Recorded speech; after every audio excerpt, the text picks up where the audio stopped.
Thank you so much Mike, for what's taking going the on? time. My Let me start pleasure. by saying you have the most unique and maybe best nickname out of anyone I've met so far. Sure, sure. Do you want to mention the nickname for everyone? Spermking.com, baby. Yeah. My friends have been calling me that for the last 10 years. That URL takes you straight to my LinkedIn. It's an interesting URL. It could go to a lot of different places. But why don't we kind of start there? It's been a 10-year journey for you. Why don't we just kind of Yeah, start? What are you yeah, building? Like, kind of how is out? sure. I run a male fertility company called Legacy. We help men test and freeze their sperm from home. So we developed a mail-in kit that looks more or less like this. You order it online, you get it at home, you do your thing from home. We have some very simple instructions to help you get started. And then when you're done, we have a sperm preservative. It's a liquid that you add to the sperm sample, keeps it alive for up to 72 hours. And we conduct a full clinic grade semen analysis. We will test it for you and we will freeze it for you. So we do more sperm freezing than anyone in the country. We've raised about $50 million from VCs, Bain Capital, First Mark, Section 32. We went through YC in summer 19. I know you were also doing things that don't scale. And we have been in business for about 8 years now since we founded it out of Harvard in 2018. I love how you include instructions for something that men have been doing You since the would beginning of be time. surprised. You would be surprised. People overthink the process sometimes, and some people just really like to get all the details. So, Your help desk tickets must be very interesting. But Khaled, yeah, tell me about the beginning. How did you come up with this idea? How did you become the yeah, Sperm King? sure. I mean, it was a nickname many years in the making, but I had an accident maybe a decade ago, but actually a little bit more at this point, where I spilled scalding hot tea and scalding hot coffee on my lap. So I got second degree burns. I was hospitalized. It was very painful. Thankfully, everything healed up, but it took a month and a half to heal. And during that time, I was not even able to wear normal jeans. So quite painful. Anyone who has an experience like that is just going to be thinking like thank God that wasn't worse, right? That could have gone down a bad path. And it got me thinking a lot because I've always wanted to be a dad. I've always seen myself as a husband and a father. And that accident kind of put everything into, sharp relief for me. Like, wow, things could have gone a different direction. So I was living in Cambridge, Massachusetts at the time. I looked up local sperm bank in Cambridge, Mass. Funnily enough, that same sperm bank emailed us a few years ago asking if we wanted to buy that facility. I'm like, wow, the world has truly come full circle. But the process of producing a sperm sample at a sperm bank or a fertility clinic is so unbelievably awkward. They hand you the cup, they take you to this room. You don't want to touch anything in that room. You can hear everything going on outside because it's a normal work day for them. You're there with the cup. In my case, they were running behind and asked if I could speed up the process because there was someone coming in about 10 minutes. And, you do your thing. It's under duress. You hand them the cup. You spend a week until you get your results worrying about what your life will look like if you're infertile. You get everything, so I went through it. I paid about $1,000 to do that. And I became so fixated on this idea. Okay, well, every guy thinks about having kids. Most men, like most women, ultimately do want to have a family. You need good, healthy sperm in order to have a family. You need to know if you have good, healthy sperm in order to have that family. And so, what if you had a product that was from home, that was affordable, that was branded the right way, that was, no doctors or clinics necessary? All you have to do is masturbate at home. You just have to masturbate at home one time and you can preserve your ability to have kids for the rest of your life. And by the way, the cost to do so, our lowest priced semen analysis is $145. Wow. So, Khaled, we're gonna Yeah, get to know each other on this conversation. So I don't know if this will make the full episode, but my sure. wife and I we did Yeah, IVF. sure. Sure. So Super common. my experience Yeah. was similar to what you mentioned. I You've walked jerked it in a into lot of clinics. Yeah, I walked into a hospital. Yeah. Of course, it's a female nurse in the beginning. Sure. They take me Sure. into a room. I specifically remember the room they had set up had like a 50-inch screen Yeah. monitor. And like, you don't want to touch the remote because you know some guys have just been doing it in there. I remember this because the computer was set up. It was so funny because there was only one icon on the screen, and it was a link to Pornhub. And I remember thinking, guys, I don't need help with this one. You know, like Sure. Yeah. I've Yeah. heard of this. Yeah. Yeah. But then, similar to you, the nurse kind of tells me beforehand. She's like, Mhm. "Hey, like there's a line, whatever." But Yeah. Yeah. in my head, I didn't want to be too fast, Yeah. Yeah. so I Sure. was Because like, if you walk out 1 minute later, you're like, oh, "Yeah, you hey, know. there's a lot of things going through your head at the time." So Sure. So Sure. me being the guy that I am, I start browsing TikTok. And then Sure. as you do on TikTok, like 15 minutes go by, and now I realize I've been in there a very long time, like a creepily long time. Anyway, so the way you describe it, it's a Sure. very awkward Sure. situation, and it really Sure. resonates with me. But Yeah. Khaled, I'm Yeah. curious. Yeah. You had this idea when you were in business school in Yeah. undergrad. So I had the idea actually when I was at Harvard, pretty much. But I'm not Mark Zuckerberg. I wasn't going to drop out and give up, a beautiful Harvard degree to pursue this crazy idea where I had no background, no prior entrepreneurial experience. I had no friends who were entrepreneurs. I had never done this before. Even by my standards, and I'm definitely on the crazy scale, that felt, too crazy. And so I figured, let me do it when the time is right. And certainly after I've gotten my degree. Got it. So tell me about the Yeah. early days. I mean, there's Yeah. HIPAA, this is healthcare. Like, Yeah. what were your first Yeah. steps? How did someone who didn't think they were going to be a founder end up building Sure. and becoming Yeah. the Sperm King?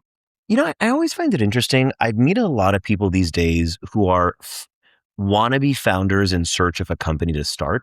They've decided they want to be a founder, right? And they're kind of backing into it. For me, was very much like I identified a very obvious problem with a solution that I thought was 10x better than what existed. And I kind of reached this conclusion only because it was, if I don't do this, I'm an idiot because this is such a good idea and such an obvious thing to do. And the scary part for any founder or entrepreneur is I think that moment where you have to take the leap of faith. So I actually didn't start Legacy right after my master's. I actually went to work at the World Economic Forum in Geneva, Switzerland for a couple of years. The idea kept gnawing away at the back of my head. This big study comes out mid 2017 talking about how sperm counts had gone down 50 to 60% in the past 40 years. And I said, oh my God, I can't put this off anymore. I need to do this. And it requires you to take the leap of faith. You have to sit down, tell your boss you're quitting, give up a nice salary, a cushy job. I left Switzerland. I moved to Boston, like everything was new. And in that moment, it's scary, but you have no other choice. One day I remember I woke up, I'm on my laptop and I was like, all right, well, I am now the founder CEO of Legacy. CEO is a joke title because I am, a company of one. I would on all my early emails say we, right? We took a look at the proposal. I'm like, Yes. yeah, me. Nowadays, Yes. at least you and Claude, that's kind of believable as a we. Back in Yes. my day, it was just me. And I had to register us with the FDA. I had to go through all of HIPAA.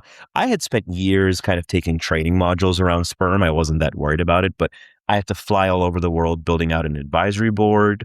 As a Canadian, I also had to go through the visa process, which is a nightmare in the US, as anyone who's gone through it knows. I had to think about funding. I mean, I was living off at that time. I had $17,000 in a pension plan in Switzerland that I withdrew. Wow. $17,000. I raised a little bit of angel investment money. It wasn't a ton. And so, I had to think about funding early on. You're just doing everything all the time, all at once, but there is no other way to do it. Wow. So Yeah. it was that study. Was it that day? And when did you quit? Yeah. Like, help me walk me through the decision process. A few months later, I sat down with my boss. So I was like, okay, this is it. The idea had been, germinating for a while. Yeah. Officially, hired a designer, mocked up a landing page, put up some products, figured out how I wanted to do this, talked to enough friends who were potentially interested in putting money in that I felt like, okay, it's time for me to do this. And that was it. A few months later, I sat down with my boss and I said, hey, I'm leaving to start a sperm company. And he's like, what?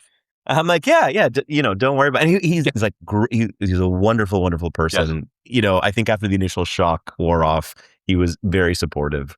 And it really was that simple. You sit them down, you send in your letter of resignation. A couple weeks later, I had quit my job. I'd moved to Boston. I'd started my company. Yes. Starting a sperm company is Yeah. usually the most common logical step after the World Economic Forum. I'm sure your Correct. boss has had that conversation a number of times. Correct. I'm curious, what gave you the confidence Yeah. to say you're going to solve this problem? So I remember I actually gave a presentation. I was part of this program at the World Economic Forum called the Leadership Fellows, and it was maybe 20 of us that had been going through kind of this leadership training. I gave a presentation to all of them before I officially left on exactly what it was that I was going to be doing. I sat down with the founder of the World Economic Forum, Professor Klaus Schwab. I kind of explained what I was building. Without fail, every single one of them thought I was absolutely bananas. And the quote that I think is the most appropriate and apt quote is, "We do this not because it is easy, but because we thought it would be easy." Oh, that's perfect. And That's perfect for in founders. the moment, you're kind of like, yeah, sure, this is so obvious. Like, how could this not be $1 billion business in a couple of years, right? Then obviously you start and you realize that everything is much harder, much more complicated. But by that point, it's the sunk cost fallacy. You're locked in. Right. Right. Separate question. You mentioned Yeah. that sperm count has been going down. I had seen that stat also. What's causing that? Do you guys help with that? There's a lot to unpack in that statement. So the simplistic quote, which is largely accurate, is that sperm counts have declined 50 to 60% over the past 40 years. So that means when your father or maybe your grandfather was your age, he was twice as fertile, right? The same is also true of things like testosterone levels that are also going down very dramatically. It's clear that there is something in our environment that is shaping the way that we are living. Same reason probably why rates of colon cancer have gone up, or why certain types of brain cancers like glioblastomas have gone up, because we are just surrounded by things that are unhealthy for us. So there is no scientific consensus on what exactly that is, but there is a general understanding that it is, these phthalates, these endocrine disruptors, microplastics certainly aren't helping. It's kind of all the chemicals around us that are causing our bodies, children hit puberty earlier nowadays, likely due to chemicals in the food and beverages they're consuming. So it's our modern lifestyle. And then you throw in, there's a lot of obesity, less so now with GLP-1s, but lifestyles are unhealthy, drug use, cannabis use, drinking. All of this stuff is just bad for you because your sperm quality is so closely correlated with your overall health. It's really interesting because the joke I always make is in your 20s, you're willing to do everything possible not to get pregnant. To not have kids. And then suddenly you hit your 30s and you're like, whoa, this is not that easy. Yes. You realize it's not easy. The sun and the moon need to align, and you're suddenly willing to spend thousands of dollars to get pregnant. It's like that biological switch flips. Correct. And by the way, IVF, infertility, which we think of as niche, but actually affects about 1 in 6 couples. So by the time you hit your 30s, either you're going through it, your friends are going through it, your relatives are going through it. You may choose to go through IVF. Sometimes couples will proactively choose to go through it. There is so much complexity to what should be a very simple act, right? Person, 2 sets of genitals coming together, right, in a hopefully beautiful moment of sweet release. Right. And it really should be that straightforward, but it's not because of the way we live our lives. And we are older than ever. We're settling down later than ever. We are therefore having more and more issues conceiving naturally. So Khaled, you've been on this journey as a founder for 10 plus years now. Yeah. What's been the toughest lesson or part of the journey so far? Yeah. Ooh, so many to list off. I think ones that everyone knows but are worth reiterating. Funding. So, we raised $50 million. We brought on some excellent VCs. Our investors have all been terrific, from Bain Cap to Section 32 to Tribe Capital and so on. They've just been great. But when you take on VC, you are also committing to a very particular type of path, right? If you've raised $100 million in funding and you sell for 101, that first 100 million goes back to your investors. And so recognizing that you are putting rocket fuel into your company, you need to make damn sure that it is going in the right direction. The other is, I could have told you intellectually that a business is all about its people, but until you've actually lived it and you see the difference between top tier players and kind of B players, you don't really, like, at a guttural level, understand just how much your business is literally just people. I think that the process of hiring and firing is extraordinarily difficult, and anyone who tells you they're good at them is a little crazy. You can be on the relatively better scale, but they're just really hard things to get right. And then I think the last thing I would say is, we got to cash flow positive as a business, and that was just such a game changer for us, because after, 7+ years of, our bank account balance is going down month over month, because that's what you do when you're a VC backed startup, to actually have that bank account growing is a very surreal and beautiful feeling that as a founder gives you a lot more control over what's going to happen to you and your business. The second one really resonates with me. It's been a tough lesson to learn. Yeah. Oftentimes I've found that I'm working with non-A players, and you don't even realize it until you encounter an A player and you're like, oh, this is what it should have been. Yeah. Have there been Yeah. tips or tricks that you have learned that have helped you Yeah. hiring? Yeah. There are I think back to a few specific examples, but it always, always, always comes back to human nature. People are messy and complicated. If you are a top player, you want to be surrounded by other top players, because it is energizing and exciting, and it feels good to co-create with people who are at your level. If you are a B player, you are afraid of the A players. You are not going to hire A players. You are intimidated by people who are smarter than you. And so the people you will hire are actually C players, because they're not going to threaten you and your position. If you are finding yourself so focused on your position and your title and your role and all this, that is the wrong mindset to be in. The mindset really should be about, how do I build great stuff? And I'd love to be rewarded along the way, but how do I build great stuff with smart people who are going to push me to do better, where I'm going to learn more? And almost always, the more a person cares about title, the less of a good hire they have been. That's interesting. I hadn't thought about that, but it makes Yeah. sense now that you mention it. Yeah. Yeah. Khaled, you also mentioned the fundraising process. I'm curious, was this a problem that VCs really understood, or did you have to do a lot of education? It's such a taboo issue. Like, how did you even begin these conversations? So number one, you have to be extraordinarily comfortable talking about sperm, as I obviously am. And what I've found over the years is, people will actually match your tone and your energy. So if I'm going in making a bunch of penis jokes, they're going to be making jokes back. If I'm actually engaging seriously on infertility as, a problem that affects 1 in 6 couples, prevents them from bringing a child into this world, you go into that conversation with hey, this is a problem of a great magnitude. My logic early on, which is not right for every founder and is not right for every company, I wanted to blast this from the rooftops everywhere I could. I applied for every award. I applied for every competition. I spoke to every journalist. I was convinced that we needed to be big in the news to basically take advantage of this zeitgeist issue that was taking off, and be leading the charge. So even TechCrunch Disrupt. So I applied to 3 different TechCrunch Disrupts. I applied to North America and the Middle East and Europe, kind of with a different logic for why we were eligible for each.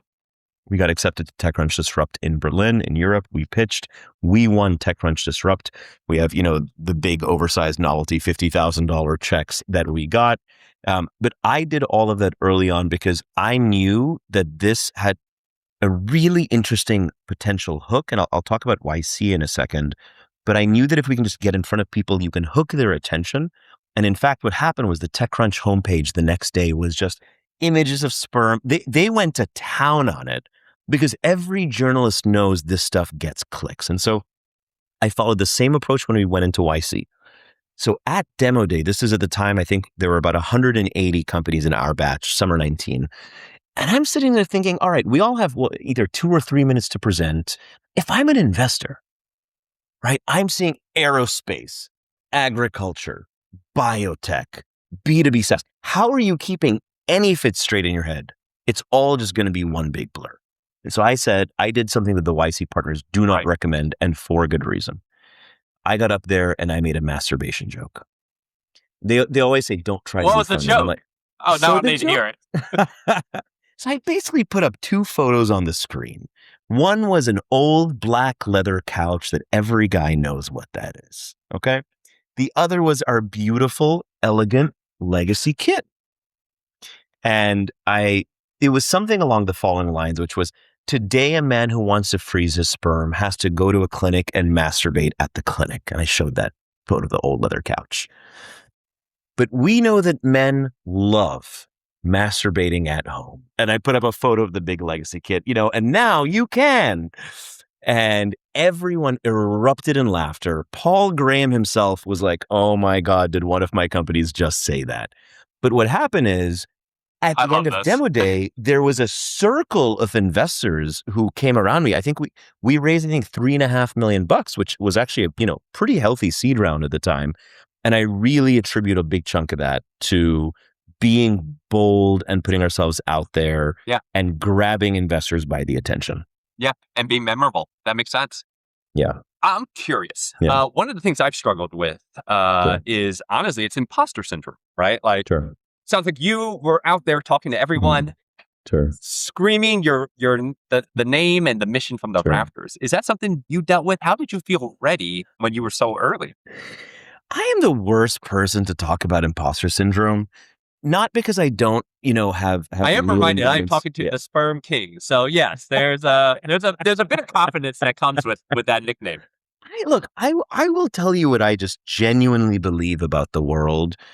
I think that there's a lot of people out there that are not that hardworking, that are not that good at their jobs, that, don't have that same level of enthusiasm, but still manage to make it pretty far. And I find that extraordinarily reassuring because I care so much about the business that I'm building. I know I'm at least a reasonably intelligent person. I know that I'm not saying I'm a genius, but I know that I'm not an idiot. Right. And so if you are somewhere on that spectrum and you are willing to work your ass off, then you will go far. And as long as you understand that most people have no idea what they are doing, then that I actually find extraordinarily reassuring. Because if they can figure it out, then you know what?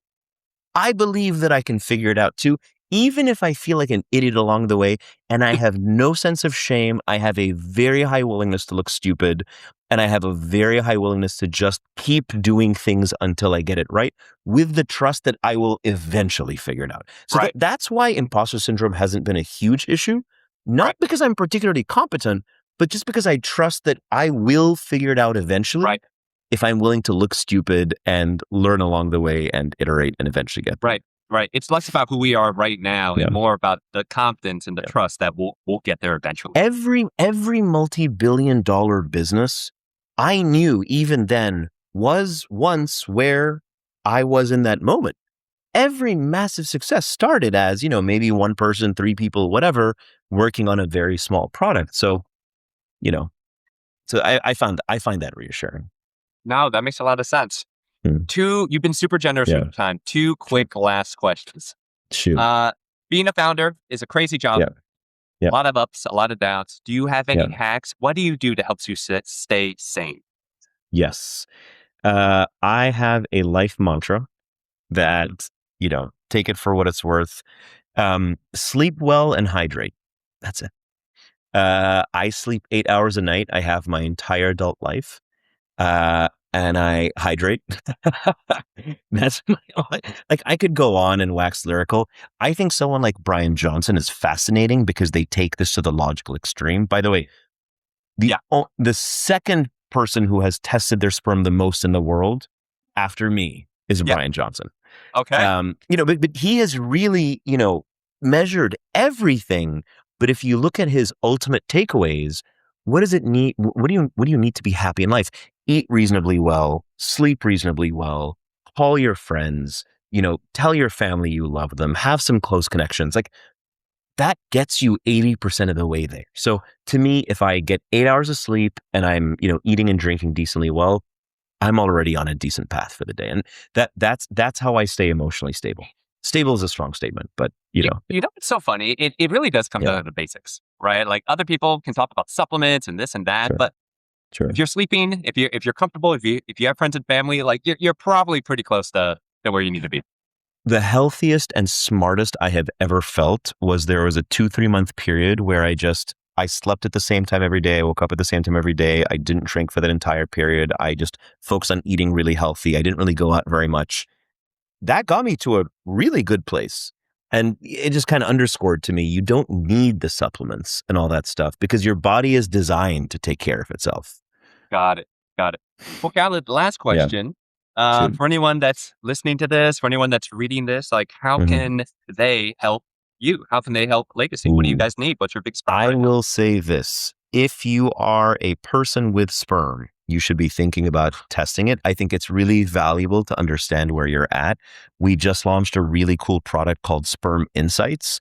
It's included in many of our packages. Otherwise, it's a $95 upgrade. You'll get a Yeah. sperm score. You'll get a sperm insights. You'll get, rankings and percentiles and kind of all these interesting lifestyle insights that come from your semen analysis.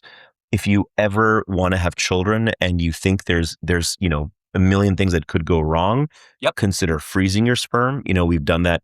We've done that for tens and tens of thousands of men. And at the very least, you want some interesting sperm content, follow us at Give Legacy Inc. on Instagram, or you can find me at spermking.com. It'll take you to my LinkedIn. Your social media team must have a lot of fun. Oh my God. Yeah. Oh yeah. Oh yeah. It's a great business to be in. It really is. Khaled, I'm curious, what age Yeah. for men do you suggest, I guess, starting to get tested? Look, I'm a biased party, right? So take that. Yes. It's like when, Sure. Jensen Huang is like, everyone should be using as many tokens as possible. I'm like, yes, because the Oreo man is saying to eat more Oreos, not shocking. So take what I'm saying with a grain of salt. But I think that most guys, if it only costs you $100 or $200 to Right. know that you're fertile is just kind of reassuring. And by the way, if you're infertile, great. You don't have to worry about protection. Right. Until the time is right. For me, I would freeze my son's sperm at 18, somewhere between 18 and 25. It's the youngest and healthiest sperm they're ever going to have. So there's the other end of it is the general consensus among scientists and male fertility experts is by the time you hit 40, the risk of kind of DNA damage accumulating in your sperm, leading to genetic conditions, maybe for the pregnancy or for your children, starts to increase. So I would say definitely do it before 40 if you can. Generally speaking, younger is better if you're thinking about freezing that sperm because you can lock it in and you can freeze it indefinitely. For testing, I don't think it really matters. I think every guy should get a test at least once. I think it's just really reassuring that, to know that you can. Okay. Amazing. Well, Khaled, that's all I got. This was so helpful and entertaining. I'm very grateful for your time. Thank you so much. Mike, thank you for having me. It was a pleasure. Free audio post-production by alphonic.com.